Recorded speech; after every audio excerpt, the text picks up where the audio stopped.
కొంచెమైనా టిఫిన్ చేసి వెళ్ళరా? టైం లేదమ్మా, నేను వెళ్ళాలి. అంత తొందరుంటే కొంచెం ముందు లేవచ్చు కదరా. నన్ను గుడికి తీసుకెళ్ళరా. నేను బైక్ మీద వెళ్ళట్లేదు, నువ్వు వెళ్ళు. ఏంటే పొద్దున్నే వాడితో గొడవ పెట్టుకుంటున్నా? వాడిని గుడికి తీసుకెళ్ళమంటే టైం లేదని గొడవ పడుతున్నాడు. నిజంగా టైం లేదేమో, నేను డ్రాప్ చేస్తాగా.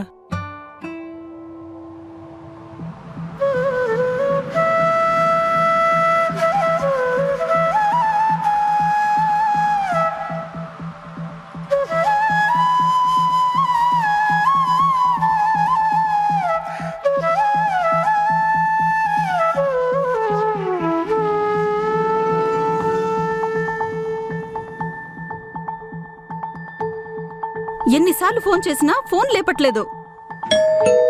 అమ్మా,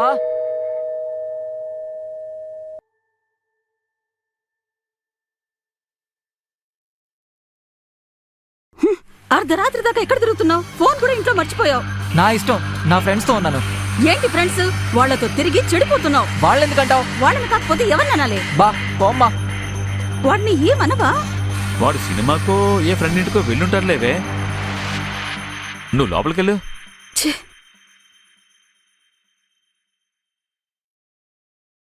వాడు 3 రోజుల నుంచి అన్నం తినట్లేదు, బండి కూడా తీసుకెళ్లట్లేదు. ఒకసారి అడుగు.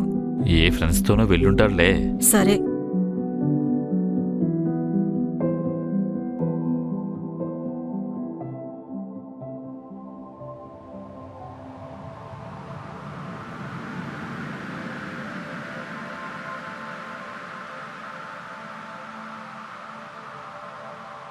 అమ్మా,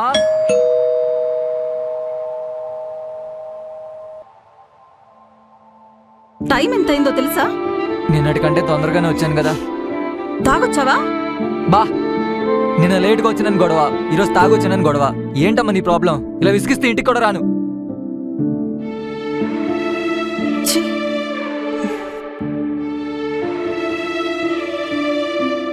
మీరేంటి, వాడు రోజు ఇలా తయారవుతుంటే ఏం అడగరా? ఈరోజు తాగొచ్చాడు, అయినా మీరేమీ అడగట్లేదేంటి? ఏమడగమంటా? నేను అడిగాననుకో, ఇంట్లో తెలిసిపోయిందని చెప్పి రోజు ఇంటికి తాగే వస్తాడు. అడక్కపోతే కనీసం అమ్మా నాన్నల్ని మోసం చేస్తున్నానని ఆలోచిస్తాడు. అందుకే కొడుకులు తాగుతూ ఉన్నా ఎంతో మంది తండ్రులు అడగరు. అడక్కపోతే ఇంకా చెడిపోతాడని భయంగా ఉందండి.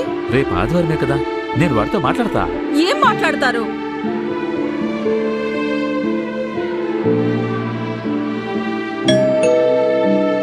ఇదిగోండి.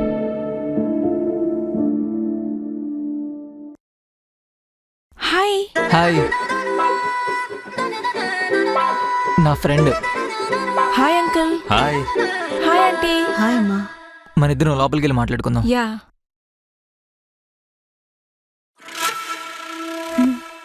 ఫ్రెండ్ అయి ఉంటుందిలే. ఏమీ పట్టించుకోరు.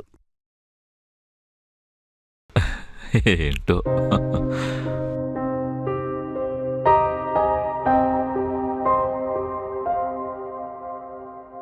హలో. ఉన్నాడు, ఎవరు ఫ్రెండ్ వస్తే మాట్లాడుతున్నాడు. ఇవ్వాలా? ఇస్తా. రేయ్,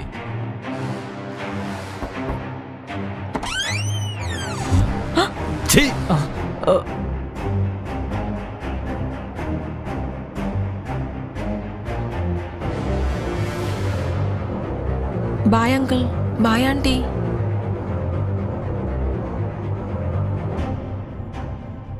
బాయ్. Okay bye. రే, ఏం చేస్తున్నావో తెలుస్తోందా? ఇంట్లో ఏంటి అమ్మాయితో? చిచ్చి. ఇప్పుడు తిడతావేంటి? వాడు కాలేజీకి వెళ్తున్నాడా లేదా, ఎవరితో తిరుగుతున్నాడో ఆ మాత్రం గమనించలేవా? నన్ను తిడతారేంటి? నిన్ను తిట్టగా అసలు నేను హాస్పిటల్కి వెళ్ళాలా లేక వాడిని చూసుకుంటూ కూర్చోవాలా? ఇంట్లో ఖాళీగా ఉంటావు, ఆ మాత్రం గమనించలేవా? తిట్టాలంటే నన్ను తిట్టండి, అమ్మని ఎందుకు తిడతారు? నేను నీతో మాట్లాడట్లేదు. నేను మాత్రం మీతోనే మాట్లాడాలి. అయినా హాస్పిటల్లో నీ పని నువ్వు నిజంగా చేస్తుంటే ఈ రోజు నాకు ఈ పని చేయాల్సిన అవసరం వచ్చేది కాదు నాన్న. దేని గురించి మాట్లాడుతున్నావు? మీకు తెలిసినా మీరు పట్టించుకోండి, నాకు తెలిసాక నేను పట్టించుకోకుండా ఉండలేకపోయింది. నిర్లక్ష్యం, ఉదాసీనత. రేయ్, చెప్పరా. ఏం లేదు, నాన్నతో అలాగా బయటకు వచ్చానంతే. అది ఎలా చేయాలో నీకు తెలుసు కదరా, నేను చెప్పాలా? సరే నేను వచ్చాక చూస్తాను, దాన్ని అలా వదిలే. వదిలేమని చెప్తున్నాను కదరా, నువ్వు వేరే పని ఏదైనా ఉంటే చూసుకో, సరేనా? అలాగే. అది తెలుసు, అర్థమైందా? సరే, అలాగే.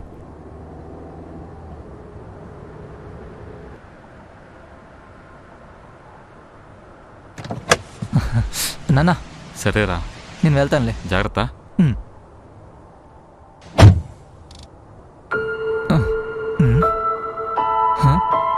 ఏడకు పోతాండావు? నా భార్యను చూడ్డానికి పోతున్నానయ్యా. 1000 రూపాయలు ఇచ్చేసి పో. అయ్యా 100 ఉన్నాయ్యా.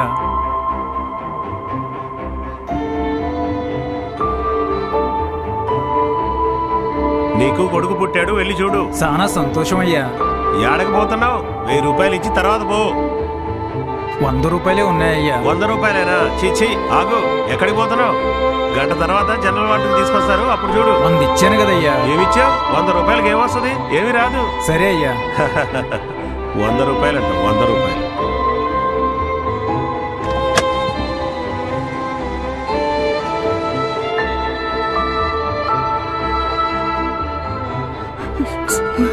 సార్, ఏంటమ్మా? 3 రోజుల నుండి ఒక్క బెడ్ కూడా ఇవ్వలేదు సార్.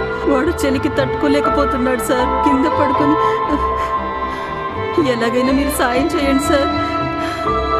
చలికి వణికిపోతున్నాడు సార్. కిందే పడుకుని ఉన్నాడు సార్. ఏ వాడమ్మా?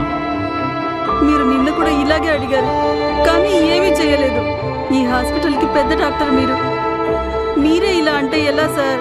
దయచేసి బెడ్ ఇప్పించండి ఆగమ్మా. సార్. హలో, 2 మినిట్స్లో వస్తున్నాను రా, హాస్పిటల్లో ఉన్నాను.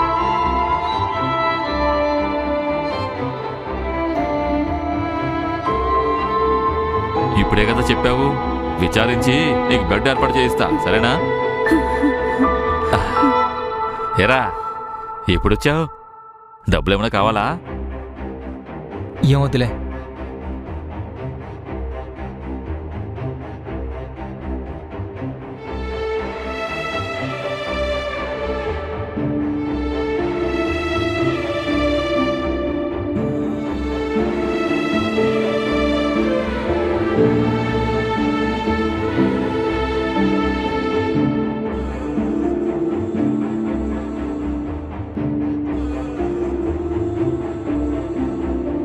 అక్కడ నువ్వు పట్టించుకుంటే అన్నీ బాగుంటాయి.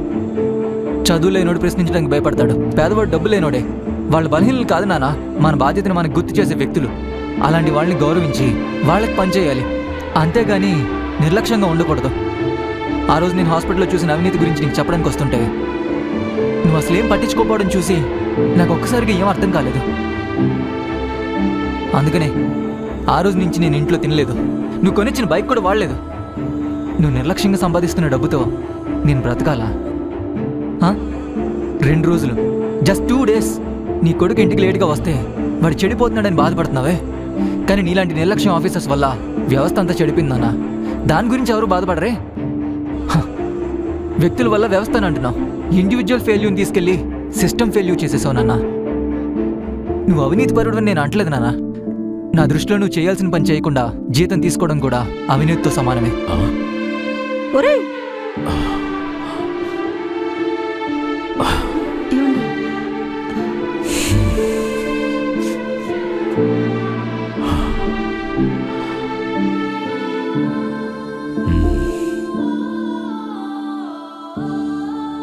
ఈ జనరేషన్లో తల్లిదండ్రులు సంపాదిస్తే ఎంజాయ్ చేయడం మాత్రమే కాదు, వాళ్ళు ఎలా సంపాదిస్తున్నారో కూడా తెలుసుకుంటున్నారు. మనం వాళ్ళు బాగా చదువుకోవాలి, బాగుపడాలని కోరుకుంటాం. పిల్లలు కూడా మా తల్లిదండ్రులు నీతిగా నిజాయితీగా సంపాదించాలని కోరుకుంటున్నారు. ఒక తండ్రిగా కుటుంబాన్ని బాగా చూసుకోవాలి అనేది నా బాధ్యత అని నేను అనుకుంటాను. కానీ 20 ఏళ్ల కుర్రాడిగా సమాజానికి మంచి చేయడమే బాధ్యత అని వాళ్ళు అనుకుంటున్నారు. వాళ్లే కరెక్ట్. ఒకటి మాత్రం నిజం, మనం సక్రమంగా నిజాయితీగా సంపాదించకుండా ఉంటే ఎప్పటికైనా దొరికిపోతాం. అప్పుడు వాళ్ళకి సమాధానం చెప్పలేక బాధపడిపోతాం.